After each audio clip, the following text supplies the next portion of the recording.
Hi, good morning. It's Tuesday, March 4th at about 9 a.m.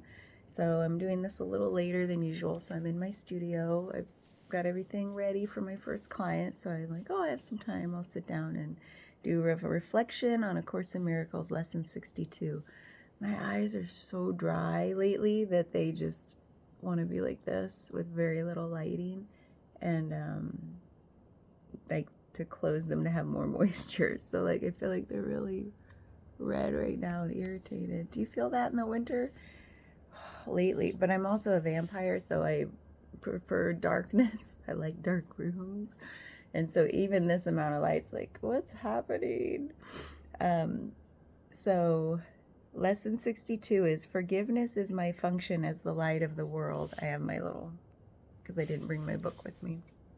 And again, these are all free online, so you can follow along.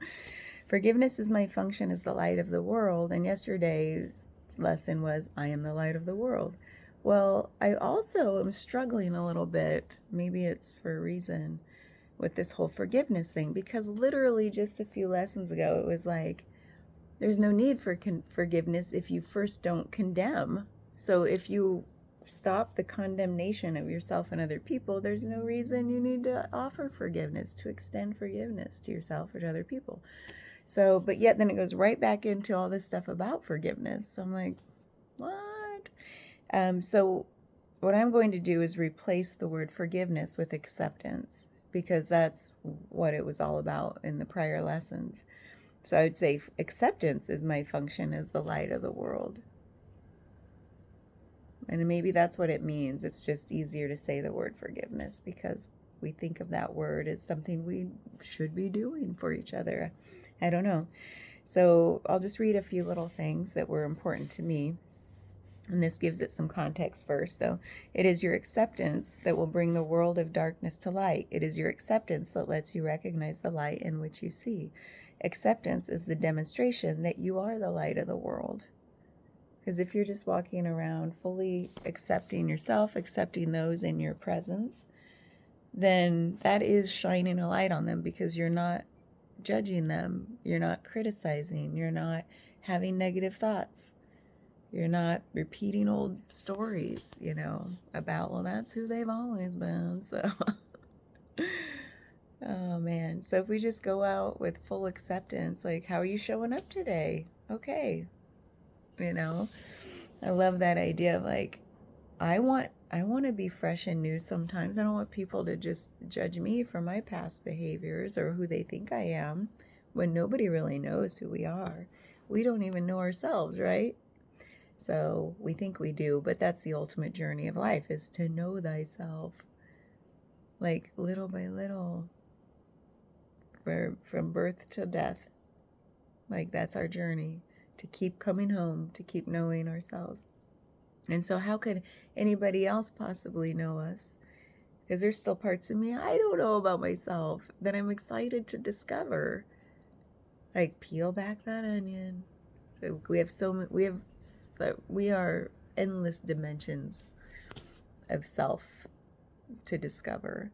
And so that's our journey through life. So why would I presume to know anything about anybody else? Why would I presume that they should know me? And then, therefore, I put stock into what they think about me. No, it's full on acceptance. Just I accept how you're showing up today. Life's hard. I accept how I'm showing up today. Give grace. Grace is acceptance. Acceptance is grace. So I really like that. And then there's, do you not then begin to understand what acceptance will do for you? It will remove all sense of weakness, strain, and fatigue from your mind. It will take away all fear and guilt and pain, and it will restore the invulnerability and power of God gave his people to your awareness. Yeah. Like, if you can fully accept yourself, there's this inner strength that can emerge. If we don't accept ourselves, the earlier lesson said we're attacking our invulnerability, meaning we don't believe we're invulnerable. We have to prove it by attacking and feeling the hurt. Like, we're doing both sides of that equation constantly. And so if we just sitting here in acceptance, I'm accepting what is, I'm accepting the pains in my body, I'm accepting the harm I've done my body through the years. I'm placing a hand on my knees and I'm saying, I'm sorry, I love you. I should have treated you better. And I'm excited. I'm so happy that you still allow me to walk. Or if you don't have the use of your legs and you have the use of your arms, I'm so grateful that my arms can do the jobs of both my legs and my arms, whatever that is. And then, I don't know, there's just so much to be grateful for, even in very bad situations. Now, this is coming from somebody who's not been in the worst of the worst physical situations. So take that with a grain of salt. But you hear stories from people who find their way back to gratitude even when they've just been broken.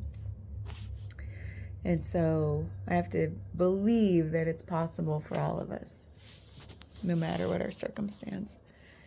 I watch endless podcasts about that, so I know it's possible through others' experience. And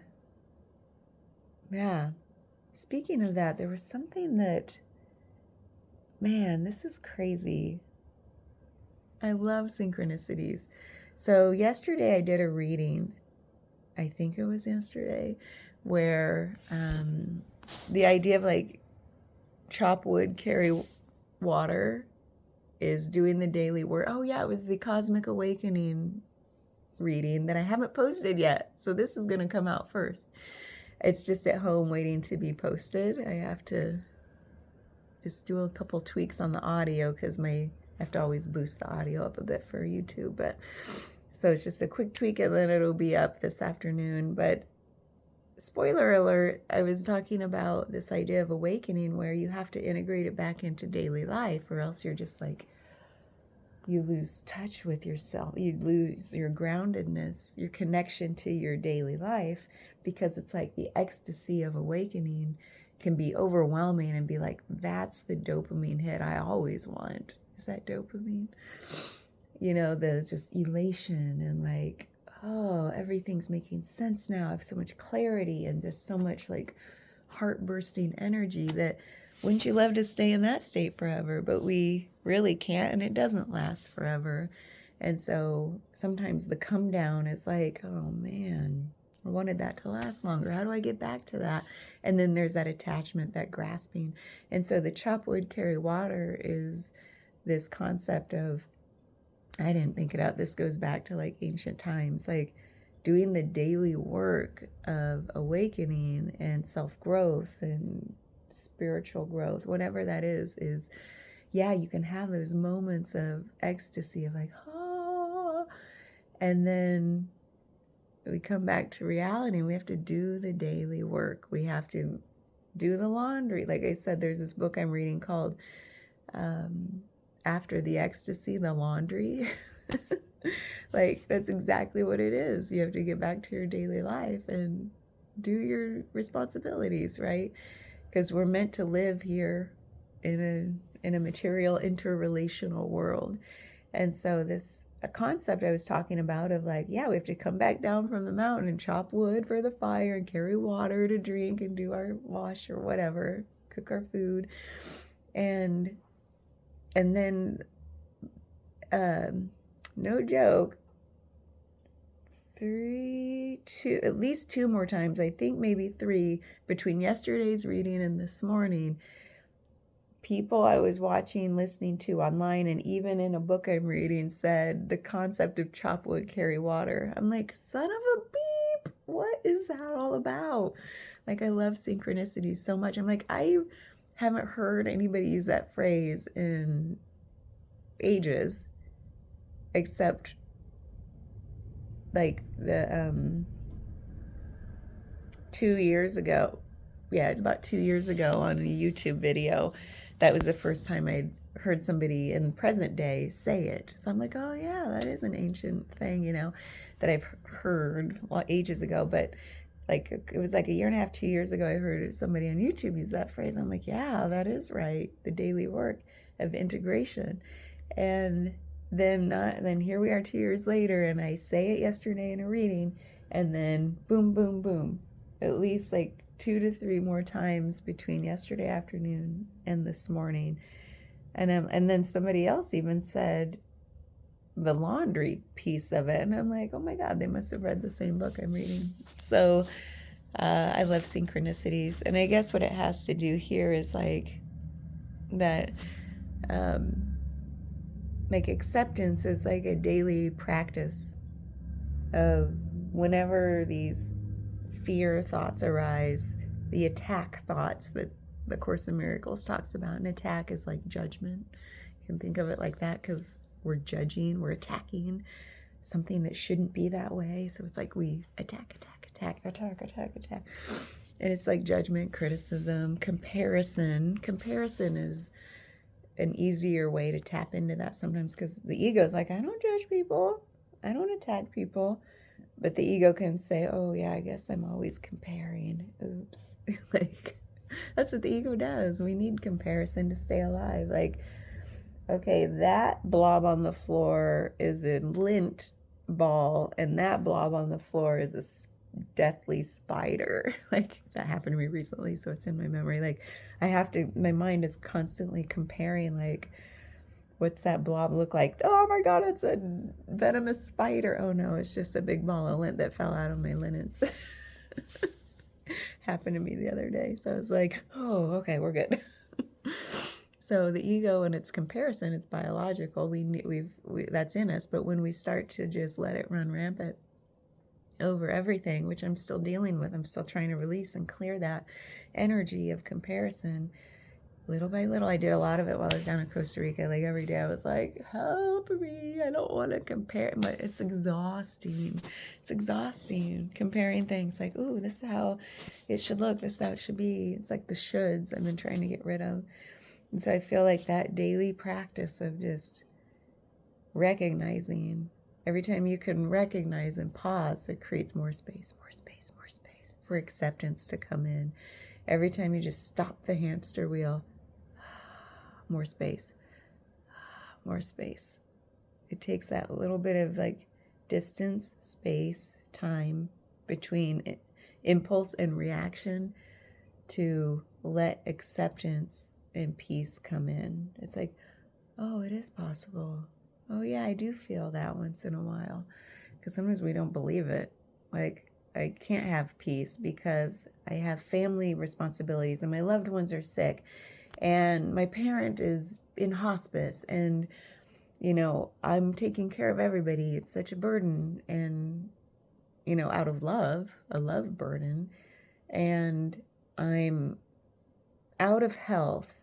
I don't feel my best. All these things say like, I can't feel that. I don't feel it. It's not possible for me. And actually it is possible.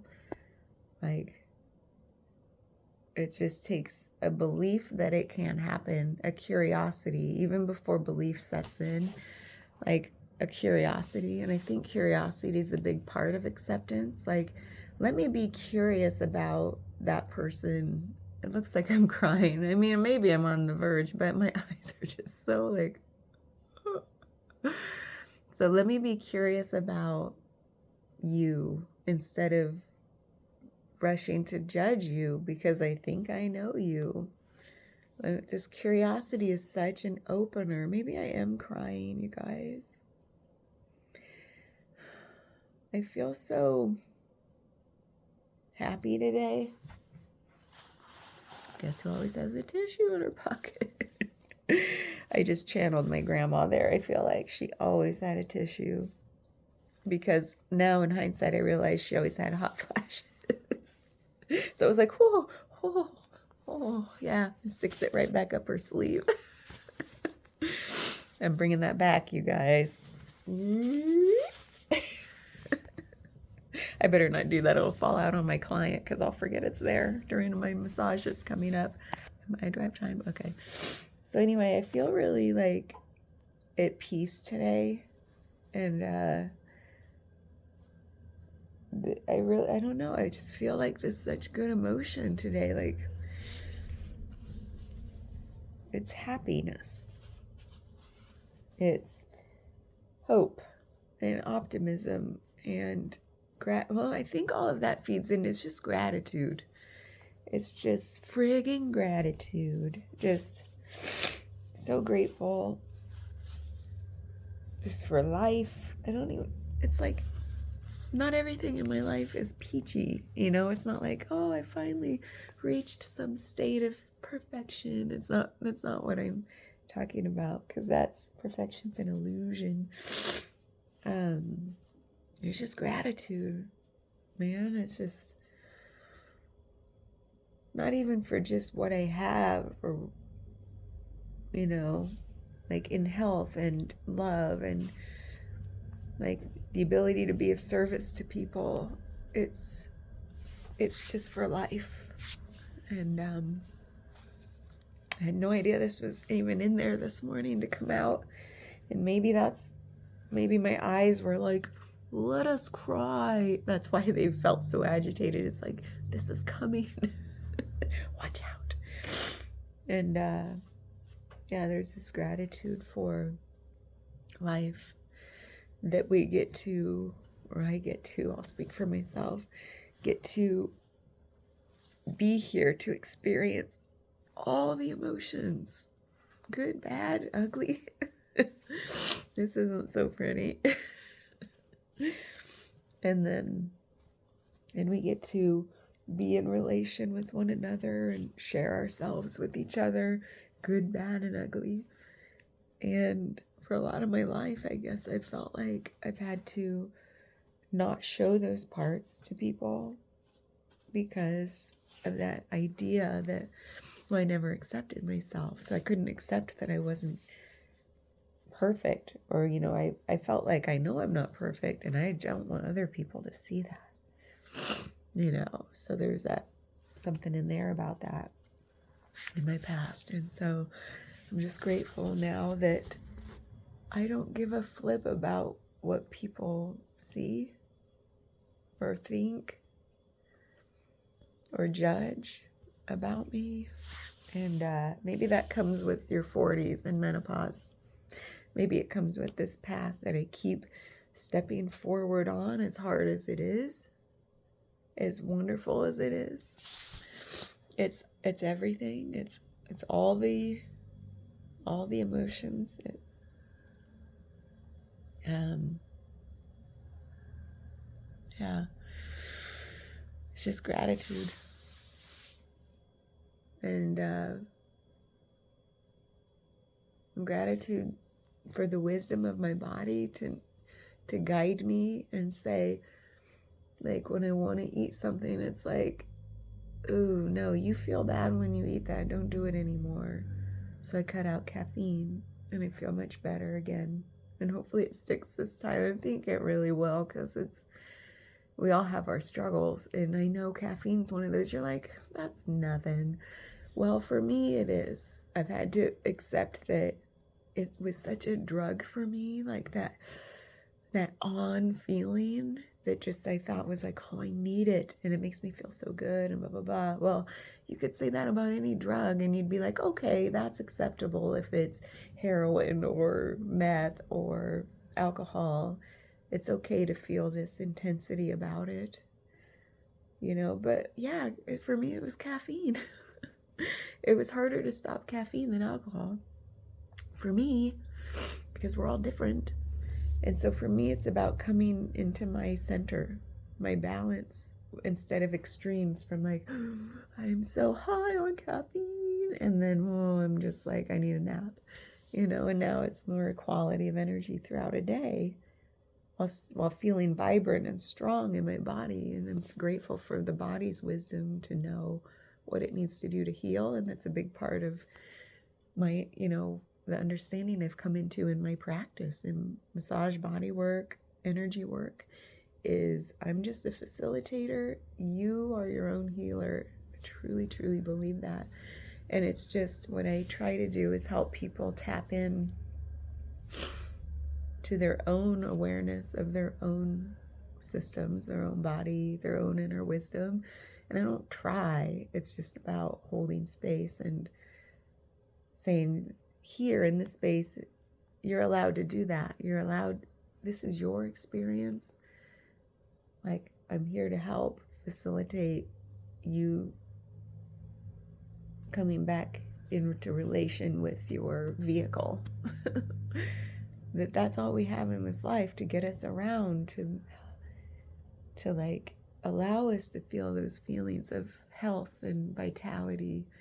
And when our vehicle isn't functioning, you take it to a shop, right? You're like, somebody has the machine that hooks up to read the outputs, to say like, what does that error message say?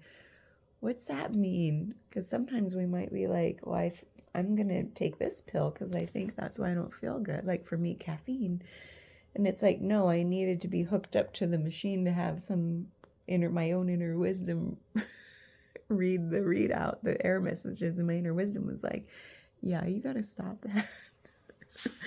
Just like I get heartburn with certain things, or I feel bloated with certain things. Just over the years have really created that buffer, that pause, to be like, before I go reach for the bowl of mac and cheese. Oh, I love a bowl of mac and cheese. I know that I have more mac and cheese in my life, but I'm just saying that before I reach for it, pause and be like, listen to that. It's hard to create the pause until enough. For me, it was enough of like pizza, where I'm like, oh, I feel crappy every time I eat pizza. I feel crappy every time I eat a granola bar. Like, what? Like certain things, I had to be like, create the pause, because I eventually got to the point where I'm like, I don't want to feel like crap. And so whatever that is in our lives, it doesn't have to be physical, it doesn't have to be food, it could literally be anything. It could be hanging out with a person that just doesn't elevate our vibration. They bring us down. And sometimes that's a trigger. Like if you're drawn to somebody and you feel that way, it's something to look at. Like what's that feeling inside that I feel when I'm with somebody that just doesn't rub me the right way? Something to look at, usually to heal inside. But sometimes it's just like, no, I just don't want that energy in my life. I accept you for who you are, but that's not for me. And that's okay, isn't it? So, wow, this was a wild ride. Thanks for listening. So, those are my thoughts, Deep Thoughts by Jack Handy. Remember that on Saturday Night Live? For all you middle-aged people. Apparently that needed to come out. I don't know, this whole gratitude thing for the inner wisdom. And there was a reading the other day about the inner wisdom. So I feel like it's all related.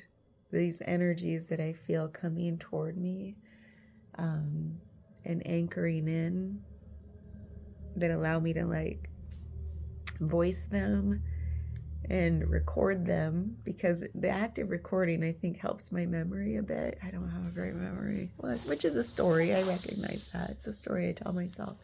My memory's probably amazing if I just let it be what it is. But yeah, the act of voicing has been helping me come to a deeper understanding of my core beliefs and feelings about everything that the mind is churning on. And so it helps me come from here down into here, voicing. And oh my God, that makes total sense, because the throat chakra is like the passageway to come down into the heart. And it might be the passageway to voice feelings up into conscious thought. Oh, I love that visual. Like, no wonder I've had such issues with the throat throughout my childhood and life. Like strep throat, like a mofo, like as a kid, like constantly. My mom probably would tell you, like, yeah, we're always at the doctor for strep throat. And then bronchitis. I was born like with asthma. Luckily that hasn't plagued me later in life, but just a handful of times. And so there's this whole idea that I still have tension way up in here I can't reach. And I know that this act of speaking is my own healing journey that I'm on, which is why I feel like so passionate about sharing whatever's like blahing out of my mouth. And it's not for everyone. These are more like reflections for me on my healing journey. And if it resonates and you get some nugget for your own inner wisdom to tap into or to latch onto or whatever, yay. If not, it was nice seeing you here. So yeah, lesson 62. I'm going to change the word forgiveness. Acceptance is my function as the light of the world. Like, I truly think, like, if we just do more accepting of each other and ourselves, if we can accept ourselves first, we can extend that out to others. This whole idea of self-love is great, but what about just simple acceptance? It's the curiosity piece too, is I'm curious if I can even do that. Curiosity is such a key to every door that you might open in life. Like, you're not going to open it if you're not even a little bit curious. And then desire can come from curiosity. And then motivation can come from curiosity after the desire. And then commitment can extend from that. And then it's like this. So baby steps are everything, aren't they, in life? Baby steps. And it's like, curiosity is such a key. And I think it's a key to acceptance. Like, if we feel like we don't believe it yet, but aren't we just a little bit curious if it could happen? If we could accept our faults, accept all the bad things we might have feel we've done in life to ourselves, to other people. If we can just have a little bit of acceptance that, hey, it happened. I at least know I can accept that it happened. And then so much can start to emerge from there. I better stop this because I have a client coming soon and I can't be giving her all my weepy vibes. I feel so positive though. These are not sadness. It's just such gratitude for all of the things I just said. And yeah, so thank you. Happy Tuesday.